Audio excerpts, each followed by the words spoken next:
This is Hedges Gardens, and this is my 8M4 that I had a video up on my site with a cultivator hooked to it earlier this summer. She had a bad knock in it. I tore the engine down and did a complete overhaul. This is what she sounds like now.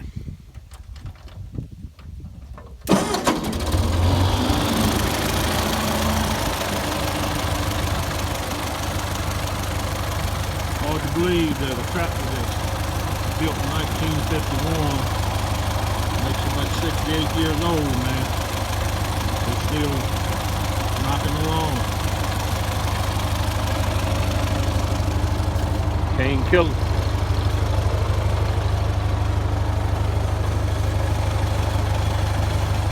They're easy to work on.